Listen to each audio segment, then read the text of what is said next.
시청자 여러분 안녕하십니까? 뉴스데스크 제주입니다. 송악산 뉴오션타운 개발 사업이 제주도의회 상임위원회에서 부동이 됐습니다. 환경영향평가 심의가 공정하게 이루어지지 못했고 경관 훼손 문제도 전혀 해결되지 않았다는 이유입니다. 김찬영 기자입니다. 2015년 1월 환경영향평가 심의를 앞두고 제주도 환경정책과가 사업 승인부서로 보낸 KEI 검토 의견서입니다. 사업 재검토가 필요하다는 핵심 내용은 빠졌고 문서 작성도 공무원이 아닌 사업자 측 용역업체가 한 것으로 나옵니다. 사업자가 검토 의견서 작성에도 개입했다는 의혹이 제기되면서 도의회에서도 이 같은 문제가 도마에 올랐습니다. KEI의 검토 보고서를 각색한다든지 이 한글 파일 문서 내용만 보면 평가기술단 즉 환경영향평가 대행업체의 심부름만 해버린 환경정책과다. 뭐 보완이 됐든 어떤 상이 됐든 간에 의견을 받아가지고 그거를 사업자와 뭐 협의해가지고 그 보완 사항이라든지 이런 것들을 해가 나가도록 하는 과정입니다. 이게. 환경영향평가 심의 과정에서 KEI의 검토 의견서가 제대로 제공되지 않았고 회의록도 작성되지 않는 등 절차적 문제가 심각하다는 질책도 쏟아졌습니다. 환경영향평가 심의위원들도 아셔야 될 것이고 또 사업자들도 그 투명한 공개 속에서 혹시 저감 방안이 있으면 그것들에 대해서 다시 한번 검토해 보려면 가장 처음부터 이 신뢰 원칙이 무너지고 있지 않는가 그런 생각이 들거든요.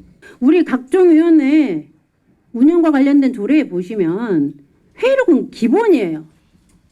위원회가 있으면 회의가 개최가 되면 회의 내용에 대한 회의록은 기본 아닙니까? 원희룡 지사가 이미 도정 질문을 통해 사업 반대 입장을 밝혀놓고는 도의회 심의를 요청한 것은 책임을 회피하기 위한 꼼수라는 비판도 나왔습니다. 그냥 얼씨구나 좋고 밀고 나가고 반대가 되면 이거 도의회 때문에 안 됐다고 하고 좀 이게 행정이 정말 책임성이 없는 거 아닙니까? 이 안건 자체도 심의하는 게 상당히 무의미하고 바로 철회를 저는 시켜야 된다고 생각을 합니다. 결국 환경도시위원회는 3시간이 넘는 심사 끝에 전문기관 검토 의견 누락 등으로 환경영향평가 심의가 공정하게 이루어지지 않았다며 부동의 의결했습니다. 환경영향평가 협의서 동의안이 도의회 상임위에서 부결된 건 2002년 제도 시행 후 처음으로 뉴오션타운 조성 사업은 다시 환경영향평가 심의를 받거나 사업을 전면 재검토해야 하는 상황에 놓이게 됐습니다. MBC 뉴스 김찬년입니다. 환경영향평가 전문기관의 검토 의견 누락과 사업자 측의 개입 의혹에 대해 환경단체가 감사위원회에 조사를 요청했습니다. 제주환경동연합은 7건의 개발사업 환경영향평가서에 전문기관의 검토 의견이 누락됐고 뉴오션타운 조성사업 검토 의견은 사업자 측 용역업체가 작성했다며 제주도 감사위원회에 조사를 요청했다고 밝혔습니다. 이 단체는 환경영향평가 제도가 불공정하고 방만하게 운영돼 왔다며 감사위에 투명하고 엄정한 조사를 촉구했습니다. 대정 해상풍력발전 지구지정 동의안이 제주도의회 상임위원회 문턱을 3수 만에 넘었습니다. 도의원들은 주민 수용성 문제를 집중 제기해놓고 행정부지사가 책임지겠다는 약속에 가결로 입장을 바꿨지만 갈등의 불씨는 여전합니다. 오승철 기자가 보도합니다. 도의원들은 제주도와 사업자의 노력이 부족하다고 질타했습니다. 이미 2차례나 주민 수용성 부족을 이유로 대정 해상풍력 발전 지구지정 동의안을 보류했지만 여전히 손을 놓고 있다며 집행부를 몰아붙였습니다.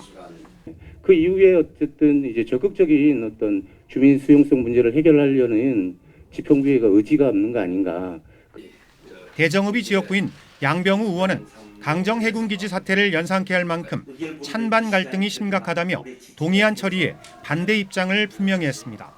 걷잡을 수 없는 반대 의견과 시위 확산으로 해서 마치 강정 해군기지 갈등을 연상케 하는 듯한 의결 보류나 부결 쪽으로 흐르던 분위기는 1시간 넘게 정의한 뒤 달라졌습니다.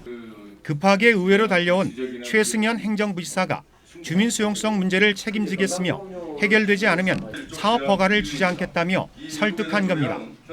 반대에 대한 거라든가 이 모든 부분에 도지사가 모든 책임을 지겠습니까? 그 주민 수용성 부분에서는 뭐 최선을 다하는 건 넘는 이상으로는 노력을 해야 된다고 생각합니다.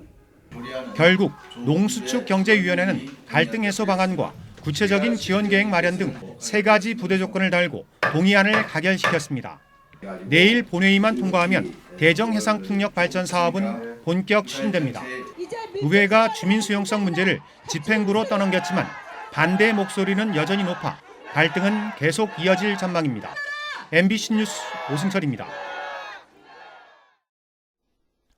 주민 청구로 발의된 농민 수당 지원 조례안이 제주도의회 상임위원회에서 심사 보류됐습니다.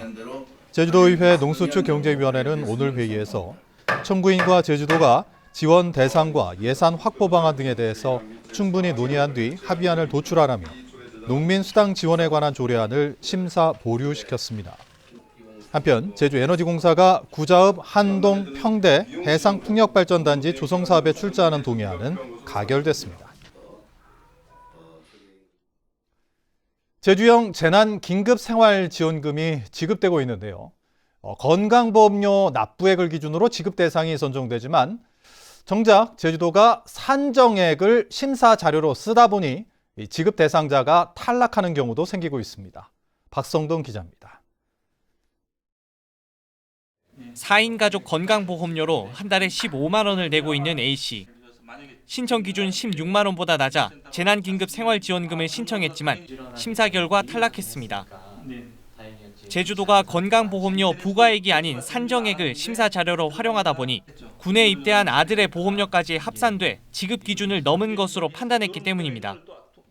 조회를 안 했기 때문에 당연히 이제 그 개인 기업체도 아니고 이제 주민센터 직원이 담당 업무를 하고 있기 때문에 요거를 제가 믿어서 나는 해당이 안 되는구나. 나중에 얘기를 하다 보니까 이제 저 같은 케이스들이 이제 있는 것 같고. 건강보험료 산정액은 각종 경감 사유를 반영하기 전 단계에 산출한 금액으로 통상 육아휴직이나 무급휴직의 경우 부가보험료는 산정액의 50%가량 낮아지고 사업장이 일자리 안정자금을 받거나 일부 도서지역에 거주하는 경우도 보험료는 절반으로 줄어듭니다. 실제 전체 보험료 납부 대상 가운데 산정보험료에서 할인을 받는 대상은 20%에 이릅니다. 거기에 개인마다 이제 그 세대마다 약간씩 차이가 날 수 있는 게 어떤 부담 능력이나 이런 것들이 있을 수가 있잖아요. 네네. 그런 상황이기 때문에 이제 경감보험이나 이런 것들을 이제 반영을 해서 부가보험료까지 내려오게 된 건데. 제주도는 재난지원금 지급을 단시간에 준비하려다 보니 일부 착오가 있었다며 건강보험공단과 협의해 부가액 자료를 새로 반영하겠다고 밝혔습니다. 저희가 당초에 데이터를 저희가 이양 받을 때도 쉽지 않은 과정이었었는데 가능할 거다 또는 불가능하다 이렇게 답을 드리긴 어렵고 제가 좀 더 접촉을 해보고 가능하면 그 부분이 반영이 돼서 시스템 속에서. 제주도는 제주형 긴급재난지원금 탈락자를 대상으로 주소지 주민센터를 통해 이의 신청을 접수해 재심사에 나설 예정입니다. MBC 뉴스 박성동입니다.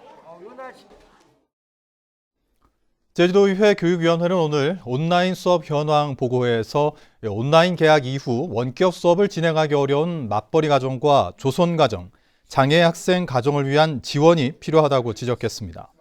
의원들은 각 가정에서 진행되고 있는 원격 수업에 대한 현황 조사가 필요하다고 주문했으며 제주도교육청은 온라인 원격 수업에 소외되는 학생이 없도록 살피겠다고 답변했습니다. 제주도 내 한 농협이 노동조합을 만든 직원들을 다른 지역 농협으로 무더기로 발령해 말썽을 빚고 있습니다. 직원들은 농협 규정은 물론 노동법도 무시한 노조 탄압이라며 반발하고 있습니다. 조인호 기자입니다. 제주시 한림농협의 노동조합이 결성된 것은 지난해 8월. 2달 뒤 팀장이었던 노조위원장은 뚜렷한 이유 없이 팀원으로 강등됐고 마트에서 수산물을 판매하던 노조원은 엉뚱하게도 주유소로 발령이 났습니다. 노조와 대화를 거부하던 조합장은 지난달 또다시 인사명령을 내렸습니다. 인사교류라는 명목으로 노조위원장 등 4명을 당사자들의 동의도 없이 고산과 환경, 김영 농협으로 보내버린 것입니다. 30년 넘게 근무했던 한 직장을 노조를 가입했던 이유로 또 정년이 3년밖에 안 남았는데 그걸 가서 보내는 자체가 아주 이게 상식적으로 어긋나지 않느냐. 노조원들은 인사교류를 할 때 동의서를 받아야 하는 농협 규정을 명백히 어긴 것이라며 반발하고 있습니다. 정당한 이유 없이 전직을 금지한 근로기준법과 노조 활동을 이유로 불이익을 금지한 노동조합법도 위반했다는 주장입니다. 농축협 노동자는 조합장 갑질이 대상도 노예도 아니다. 농축협은 제왕적 권력을 휘두르는 조합장이 사유물은 절대 아니다. 조합장이 횡포를 더 이상 방치해서는 안 된다.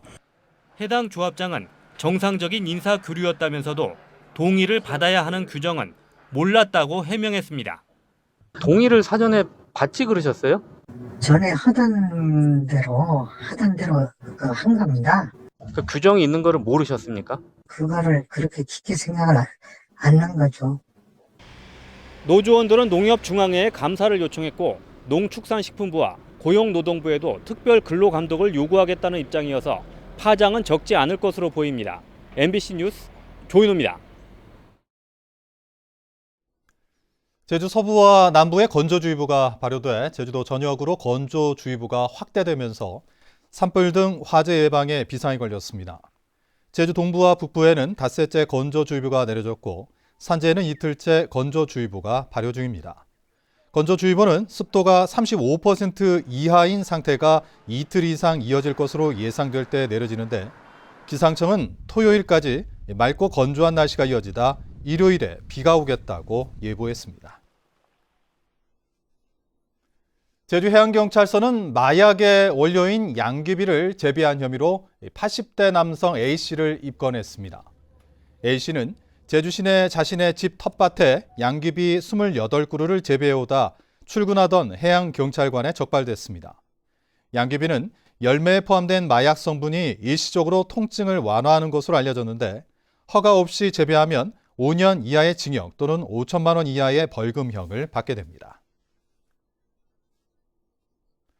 제주지방법원 이장욱 판사는 공무집행방해 혐의로 기소된 41살 황모 씨에게 징역 8개월에 집행유예 2년을 선고했습니다. 제주 제2공항 건설을 반대하던 황 씨는 지난해 6월 제주 농어업인회관에서 국토교통부 주관으로 열린 제2공항 기본계획 수립 용역 최종 보고회장에 들어가 사회를 보려고 준비 중인 공무원을 밀어 넘어뜨린 혐의로 재판에 넘겨졌습니다. 아파트와 연립주택 등 공동주택 가격이 2년 연속 하락했습니다. 국토교통부가 발표한 2020년 공동주택 공시가격은 전국 평균 5.98% 오른 반면 제주는 지난해보다 3.98% 내려 지난해에 이어 2년 연속 하락했습니다. 제주 지역 공동주택 평균 공시가격은 1억 4,900만 원으로 전국 평균보다 6,200만 원 정도 낮았습니다. 황금 연휴에 제주를 찾는 관광객들이 해외 여행을 대체할 장소로 제주를 선택했다는 설문 결과가 나왔습니다.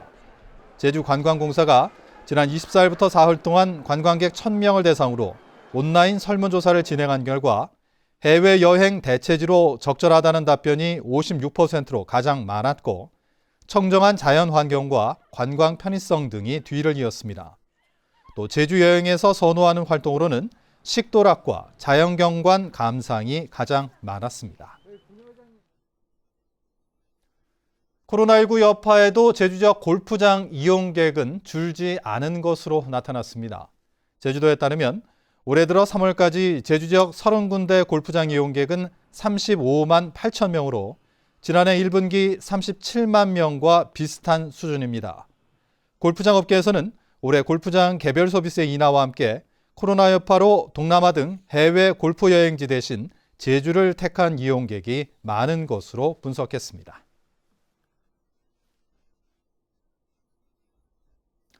이상으로 뉴스데스크 제주를 마칩니다. 시청해주신 여러분 고맙습니다.